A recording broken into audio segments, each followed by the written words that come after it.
If your Task 1 line graph answers keep landing at Band 6, this is the video that fixes it. I'm Lee from IELTS Master, and we're going to take one line graph and build a Band 8 answer step by step. Here's our question.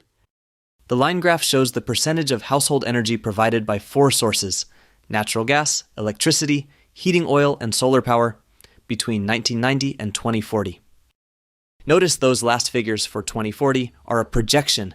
That's the dashed part of each line. You've got about 20 minutes and at least 150 words. Before writing a single word, Analyse. What's the data?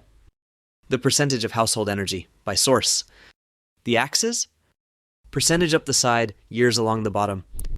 There are 4 lines, and the time runs from the past all the way into a future projection, so we'll need past tenses and future forms. Now the big picture, 2 sources are clearly going up, electricity and solar, and 2 are going down, gas and heating oil.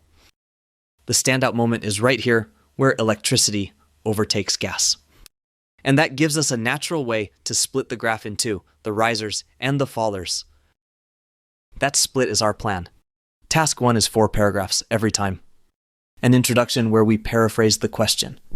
An overview, the big picture, and I'll show you why this paragraph decides your band. Then 2 body paragraphs. Body 1 covers the 2 sources that rise. Body 2, the 2 that fall. Group the data like this and your answer organizes itself. Let's write. The introduction is just 1 sentence that paraphrases the prompt. We never copy it. The line graph illustrates the proportion of household energy supplied by 4 different sources in one country between 1990 and 2040, with the figures for 2040 being projections. Notice I changed percentage to proportion and provided by to supplied by. Same meaning, my own words. Now the most important paragraph in the whole task, the overview. This is where Band 6 and Band 7 part ways. Here's the rule that surprises people. Keep specific numbers out of your overview and save them for the body. Just the big picture. Listen. Overall, electricity overtook natural gas during the period to become the leading source of household energy and is projected to extend that lead, while solar power climbed steadily from a very low base to become the 3rd largest source. By contrast, natural gas, the dominant source at the outset, declined steadily over the period, while heating oil fell furthest of all, dwindling to the smallest share. Trends, comparisons, the headline story, and not a single figure.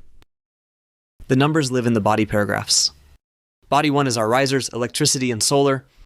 In 1990, electricity accounted for 30% of household energy, well behind natural gas. It then rose steadily, reaching 45% by 2025 and overtaking gas in the process, and is projected to climb further to half of the total by 2040. Solar power followed a similar upward path from a far lower starting point, increasing from a mere 2% to a projected 17% by the end of the period. See how we select the start, the crossover, the end. We don't read out every single year. Body 2 is the mirror image, the fallers. Natural gas, meanwhile, fell steadily from its peak of 48% in 1990 to a predicted 30% in 2040. Heating oil declined most sharply in relative terms, shrinking from 20% to just 3% across the period as a whole, and ending as the smallest source by a clear margin.